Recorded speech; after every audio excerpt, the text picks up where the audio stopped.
तो बड़ी खबर, प्रधानमंत्री नरेंद्र मोदी के 75वें जन्मदिन पर जहां दुनिया भर से बधाई संदेश आ रहे हैं, उसमें अब रूस की ओर से भी बड़ा बयान सामने आया है। रूस ने प्रधानमंत्री नरेंद्र मोदी को, भारत के प्रधानमंत्री को बधाई संदेश भेजा है। रूस के राष्ट्रपति ने पीएम मोदी की तारीफ की है, भारत की तारीफ की और साथ ही भारत के साथ जो रूस के रिश्ते हैं उनका भी जिक्र किया है। पुतिन का ये जो बधाई संदेश है, ये ट्रंप के बधाई संदेश के बाद आया है। ट्रंप ने आधी रात को ही प्रधानमंत्री नरेंद्र मोदी को बधाई दी थी, जिसका पीएम मोदी ने भी उनका शुक्रिया अदा किया था। लेकिन जो पुतिन ने कहा है वो भी बेहद दिलचस्प है। उन्होंने एक संदेश दिया है जिसमें उन्होंने लिखा है कि प्रिय प्रधानमंत्री जी, आपके 75वें जन्मदिन पर मेरी हार्दिक बधाई स्वीकार करें। आपके नेतृत्व को देशवासियों और वैश्विक स्तर पर उच्च सम्मान प्राप्त हुआ है। आपके मार्गदर्शन में भारत सोशल, इकोनॉमिक और साइंटिफिक टेक्निकल क्षेत्रों में एक इम्प्रेसिव सक्सेस जो है, प्रभावशाली सक्सेस जो है, उसे हासिल कर रहा है।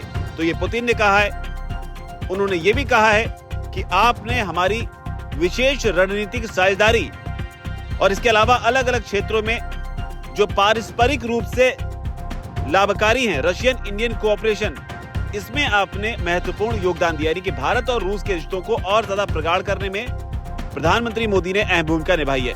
तो इस तरह की बात उन्होंने कही। उन्होंने आगे ये भी कहा है कि मैं हमारे अच्छे संबंधों को महत्व देता हूं और द्विपक्षीय, क्षेत्रीय और अंतर्राष्ट्रीय मुद्दों पर जो कंस्ट्रक्टिव डायलॉग है और जो साझा काम है, यानी ज्वाइंट वर्क है, उसको जारी रखने की आशा करता हूं। आगे पुतिन ने कहा है कि मैं आपके अच्छे स्वास्थ्य, सुख, समृद्धि और नई सफलताओं की कामना करता हूं। तो रूस ने भारत के साथ जो उसके संबंध हैं, उनको बधाई संदेश के जरिए एक बार फिर से पूरी दुनिया को बताने की कोशिश की है। ये कोशिश इसलिए भी महत्वपूर्ण है क्योंकि अमेरिका के साथ जो तनाव बना, उसके केंद्र में रूस था। पुतिन के अलावा भी जो उनके राजदूत हैं, उन्होंने भी रूस की ओर से भारत के लिए संदेश भेजा है। रूसी राजदूत हैं, नाम है डेनिस एलिपोव। उन्होंने सोशल मीडिया प्लेटफॉर्म पर संदेश लिखा है कि रूस भारत की दशकों पुरानी दोस्ती को नई ऊंचाइयों तक ले जाने में अमूल्य योगदान के लिए हम आभारी हैं। तो रूस ने यहाँ पर आभार व्यक्त किया है। कामना है कि देश और दुनिया की भलाई करने वाले हर काम में आपको सफलता मिलती रहे। तो ये रूस के प्रवक्ता की ओर से चर्चा जो है वो इजराइल के नेतन्याहू जो हैं, उनकी और मेलोनी के रिएक्शन की भी हो रही है।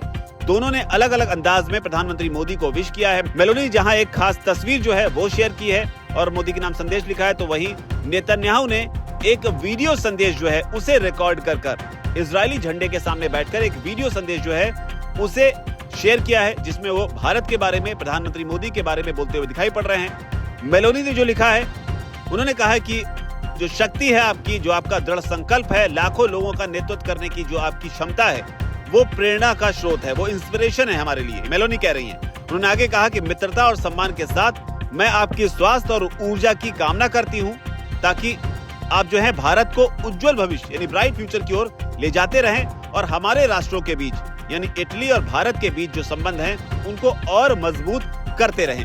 तो ये मेलोनी कह रही हैं। इसके अलावा नेतन्याहू ने जो कहा है, उन्होंने कहा है, प्रधानमंत्री मोदी, मेरे अच्छे दोस्त नरेंद्र, मैं आपको जन्मदिन की शुभकामना देता हूँ।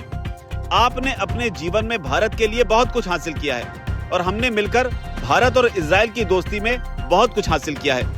मैं आपको जन्मदिन की ढेरों शुभकामनाएं देता हूं। तो इस तरह की बात जो है वो नेतन्याहू की ओर से आई है। नेतन्याहू का ये बधाई संदेश, स्पेशल बधाई संदेश इसलिए भी खास है क्योंकि जब नेतन्याहू ने यानी इजराइल ने जब कतर पर हमला किया था, तो यूएन में भारत ने कतर पर इस हमले की निंदा की थी। कतर की सॉवरेनिटी पर इसे हमला बताया था, लेकिन बावजूद इसके इजराइल और भारत के संबंध है वो उन पर कोई भी असर नहीं पड़ा। इसका अंदाजा आप नेतन्याहू के इस बधाई संदेश से लगा सकते हैं। इससे पहले ट्रंप ने social media platform truth social पर पोस्ट लिखा था। उन्होंने कहा था कि मैंने अपने दोस्त प्रधानमंत्री नरेंद्र मोदी के साथ फोन पर अच्छी बातचीत की है, मैंने उन्हें जन्मदिन की ढेर सारी शुभकामनाएं दी हैं, वो बहुत अच्छा काम कर रहे हैं। उन्होंने साथ ये भी लिखा है, नरेंद्र, रूस यूक्रेन युद्ध को खत्म करने में जो आप इसको खत्म करने के लिए प्रयास कर रहे हैं, आप समर्थन कर रहे हैं, उसके लिए आपका शुक्रिया। और जो दिलचस्प बात है वो ये है कि यहाँ पर इसके बाद में अपने संदेश को देने के बाद में DJT इससे अपने संबोधन का अंत उन्होंने किया, जिसे एक और संकेत के रूप में भी देखा जा रहा है कि ये निजी और दोस्ताना लहजे में ये बधाई संदेश जो है इसे देने की कोशिश जो है यहाँ पर ट्रंप की ओर से की गई है। प्रधानमंत्री मोदी ने भी ट्रंप का शुक्रिया अदा किया। उन्होंने लिखा कि मेरे मित्र प्रेसिडेंट ट्रंप, मेरे 75वें जन्मदिन पर आपके फोन कॉल और गर्मजोशी भरी शुभकामनाओं के लिए शुक्रिया। मैं भी भारत अमेरिका के बीच व्यापक और वैश्विक साझेदारी को नई ऊंचाइयों तक ले जाने के लिए पूरी तरह प्रतिबद्ध हूँ। हम यूक्रेन संकट के शांतिपूर्ण समाधान के लिए आपके प्रयासों का समर्थन करते हैं। तो ये बधाई संदेश और इसका जवाब ऐसे दौर में जब भारत और अमेरिका के बीच टैरिफ विवाद जो है वो अपने चरम पर है। ऐसे में ट्रंप की इस बधाई को आप कैसे देखते हैं? पुतिन ने जो कहा है, रूस ने जो कहा है भारत को लेकर, इसको आप कैसे देखते हैं? आपकी जो भी प्रतिक्रिया हो नीचे अगर कमेंट सेक्शन जरूर लिखें। धन्यवाद।